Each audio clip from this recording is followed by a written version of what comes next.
Welcome into another episode of Tailgate Talk SEC. I am Will Thomas. Week 3 recap. This was a hell of a week. This was an awesome week. Two absolutely classic games and a bunch of other ones that were entertaining to watch and told us a lot. So let's get straight into it. Got a busy night. Let's run through these. I'll just start off with the games that no one really cared about. And I'll start off with one that is probably actually matters. UTEP at Texas. It's time for the conversation. It's time for the Arch Manning conversation. 27-10 was the final for Texas. Arch was 11 of 25 passing, 114 yards with a touchdown, and threw a pick. 27 points against UTEP at home. I don't know what the line was. I'd imagine it was more than 27, and that's all that Texas was able to score.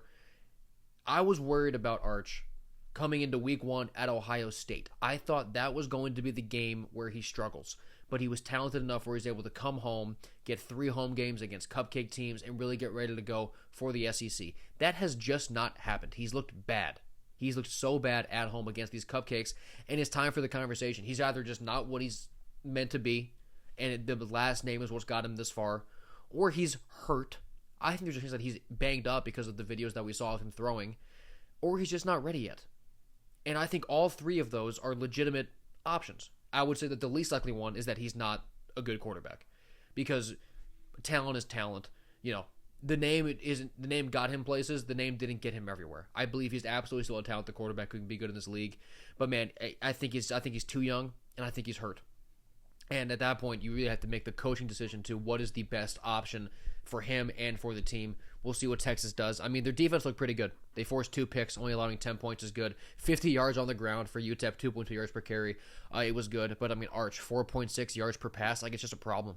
The offense looked bad. And hope maybe that gets fixed. If not, in 2 weeks when Texas goes to Florida, the over/under for that game is going to be 6.5. But we'll see what happens. Eastern Michigan at Kentucky. Kentucky went to Cutter Boley at quarterback, and it looked a lot better. 12 of 21 for 240 yards and 2 scores. It was much better for the Wildcats. They scored 48 points in this game. 140-23. Seth McGowan ran for 104 yards, 3 touchdowns. Noah Kim, the quarterback for Eastern Michigan, he had a pretty good day. He was 25 of 42 passing for 330, a touchdown and an interception. That's a little more quarterback production than you would like to see when you're hosting Eastern Michigan as an SEC team. 23 points given up at home is just okay. I do like a lot, though, that Kentucky ran the ball for 5.5 a carry and 11.4 yards per pass. Cutter Boley seems like the much better option for Kentucky at quarterback, so it's good that they found that. I'm still low on Kentucky overall as we go into conference play, but nice win for them. Alcorn State at Mississippi State, 63-0. 63-0. This was not even remotely a letdown after the ASU win last week. Blake Shapen got in and out, only threw 14 passes, but still had 173 yards and 2 picks. Fluff Bothrow had 93 yards and 2 scores on the ground. As a team, they ran for 282 yards, 7.8 yards per rush. They forced 3 turnovers, allowed 87 yards in the air, 68 on the ground. Did exactly what they were supposed to do. Someone who didn't. South Alabama at Auburn. Auburn won 31-15. I really wasn't that impressed. I think that is in part due to the look-ahead spot of them going to Oklahoma next week, who looks like a playoff team. Jackson Arnold was 13 of 24 passing for 142 yards, had a score. Jeremiah Cobb had a good day running the ball, 19 carries, 119 yards, and a touchdown. And their defense held South Alabama to 3.3 yards per rush. It was just okay. I mean, only winning this game by 2 scores is not necessarily what you wanted.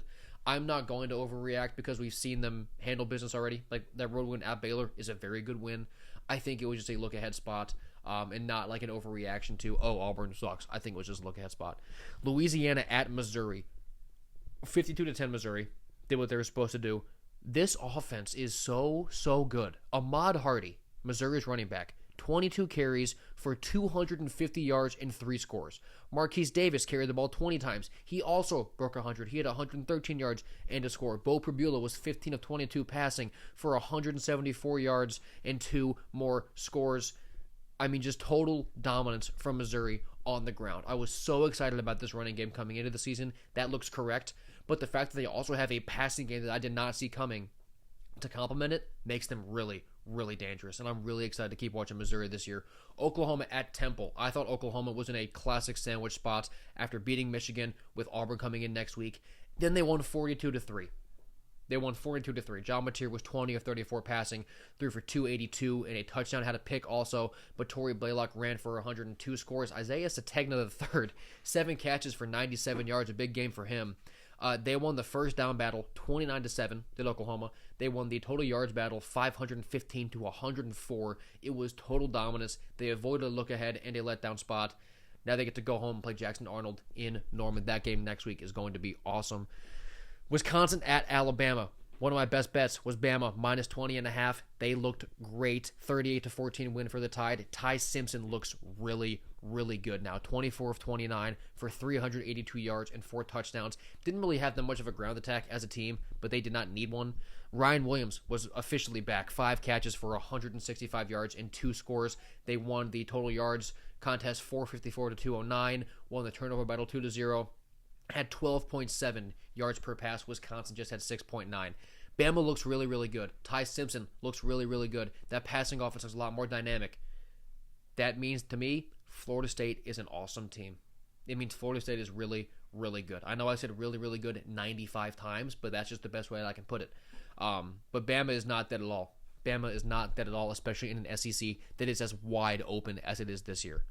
Arkansas at Ole Miss. Arkansas +7. Another best bet. Hit 41-35. We were pushing it, but this game was total fireworks. Trinidad Chambliss, the quarterback for Ole Miss, because Simmons was banged up, looked awesome. 21 of 29 for 353 and a score. He also led the team with 62 rushing yards and got in on the ground twice. Taylon Green threw for 305 yards, ran for 115. Mike Washington Jr. scored twice. 55 combined first downs between both teams.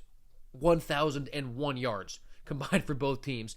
The only sort of slow stat is that Ole Miss only had 3 yards per carry, but they really offset that by throwing for 11.9 yards per pass. And the third down battle, unbelievably efficient for both teams. Arkansas was 9 of 12. Ole Miss was 8 for 12. This game could not have been more fun to watch. It really could not have been more fun to watch. I'm glad that I know that it was going to be close. And Chambliss looks really, really good. So I think there's definitely a conversation to be had there also about how much do you keep putting Austin Simmons out there where really it seems like all you could do is kind of damage his confidence when you could just kind of save him, let Chambliss go because he looks very good, very talented, very proficient, and just let that keep going. Okay. We're getting on to the big games now. This first one, I need water before we get into this. The game in Baton Rouge last night was disgusting. LSU beat Florida 20-10. I had Florida +7.5 as a best bet. Did not pan out, but you don't win many bets when the quarterback, the team that you bet on, throws 5 interceptions. Looking at the team stats for this game, Florida won the first down battle 23-10. They had a better third down conversion rate. They had more total yards.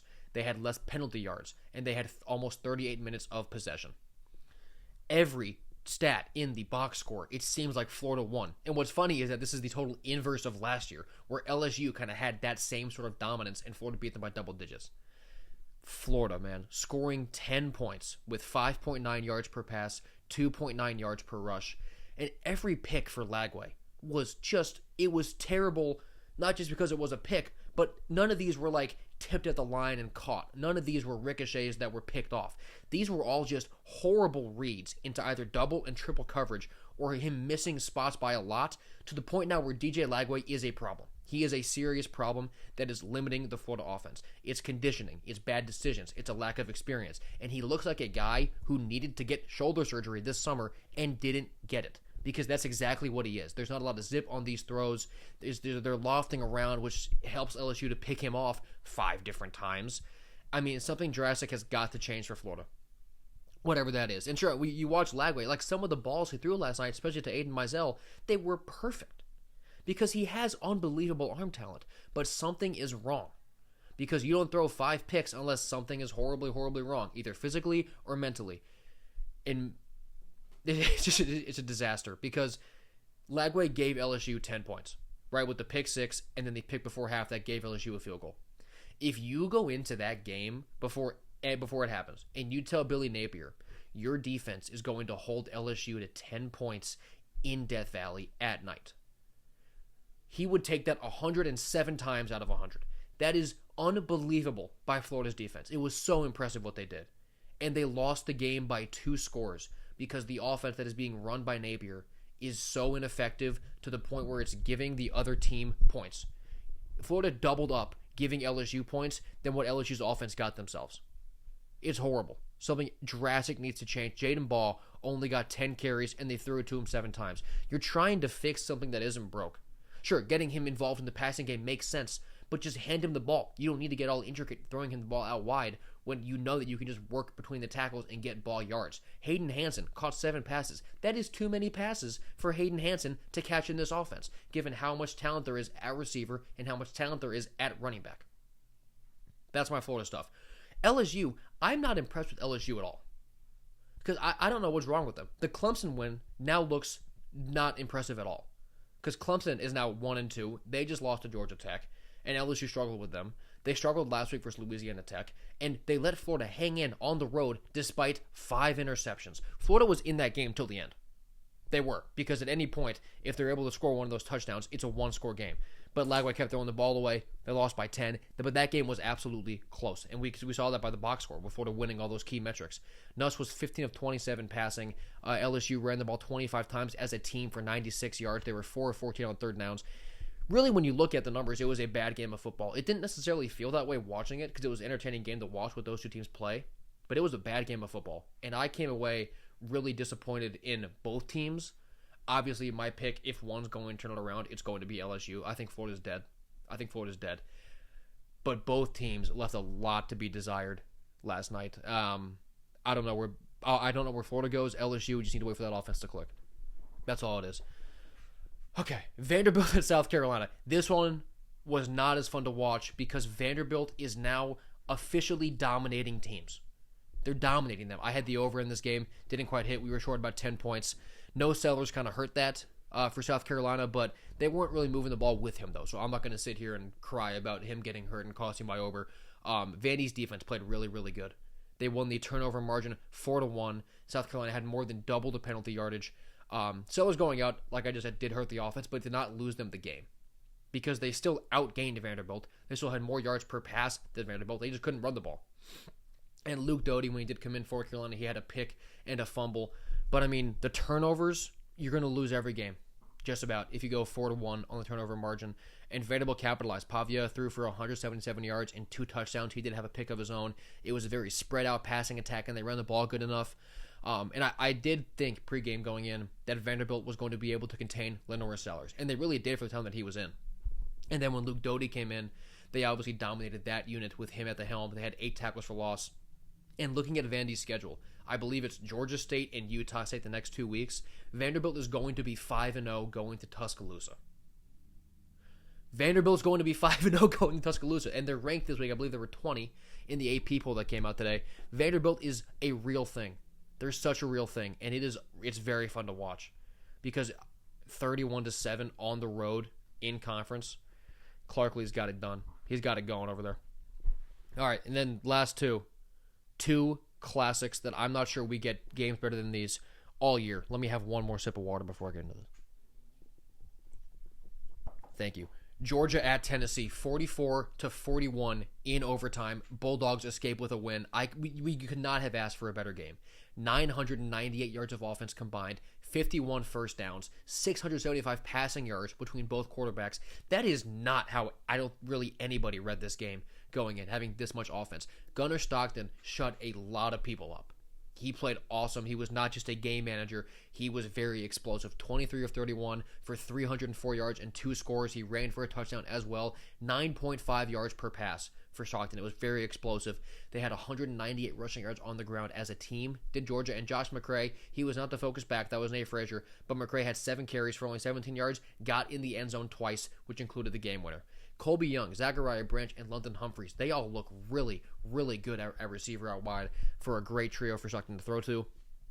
I told you guys, Georgia's offense is not as bad as it looked against Austin Peay. They were conserving things. There was a weather delay. It was fine. This offense is good. This Georgia offense is really, really good. And defensively, they were able to force 2 picks off of Joey Aguilar. Now, people are going to get mad that I say this.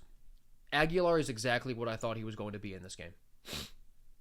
He played good. 24 of 36 for 371 and 4 touchdowns, but also 2 picks. That's what you're getting with Joey Aguilar. You're getting a guy who will put up good numbers. He will be explosive. He will throw for 300 plus. He will throw multiple touchdowns. He will also give the ball away and miss some easy throws. We saw in the second half, he started missing some routine, like hitch routes, some crossers, once Georgia adjusted. That's who he is. And that's who Tennessee is going to have to live with. He is going to hit on home runs. He is also going to make mistakes. And in a game like this, 2 picks, it really kind of turns the game. It really turns the game. And they had an okay rushing attack, did Tennessee, 125 yards total on the ground. Nobody really popped off. But it was mainly because Chris Brazzell took every single yard just about that Tennessee gained. 6 catches for 177 and 3 scores. He was downfield all day. Braylon Staley caught 9 more passes for 97 yards and another score. Penalties. This was a big difference. Georgia only got flagged 5 times for 39 yards. Tennessee was flagged 10 times for 82. Having that kind of disparity in penalties is always bad, but when you do it at home, it really takes steam away from the crowd, and it can kind of work to neutralize the advantage that you have being at home field. On the road, obviously, that is horrible. You can't do that.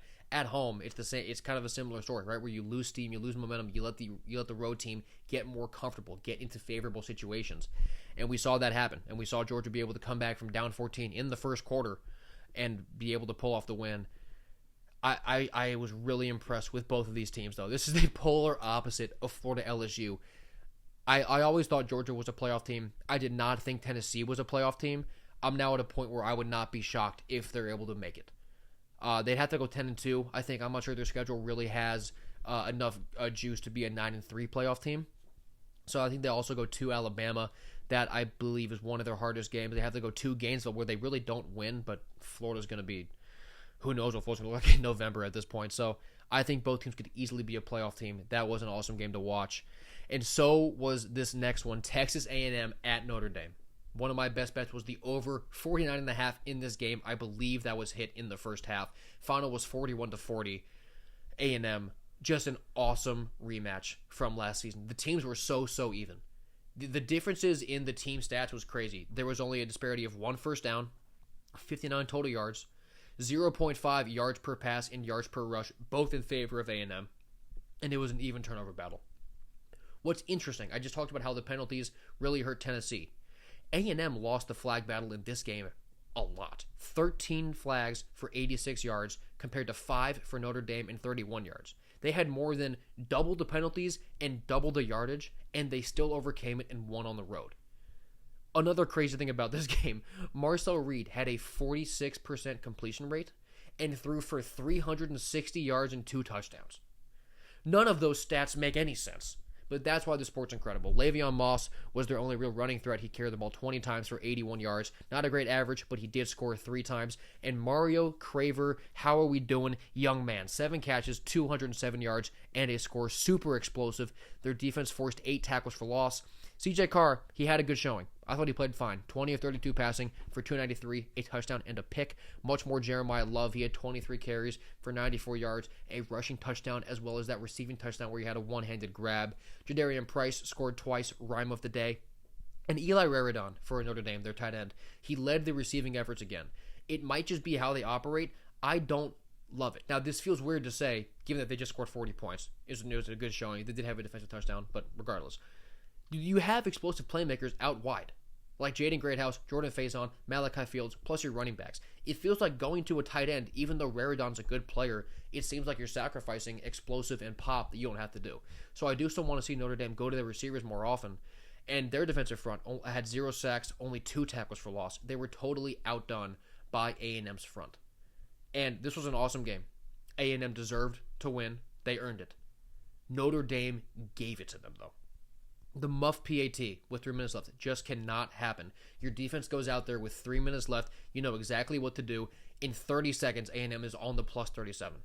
And then you get to a 3rd and 8 at the 23 with a minute left. You let Marcel Reed scramble for 9 yards to get it.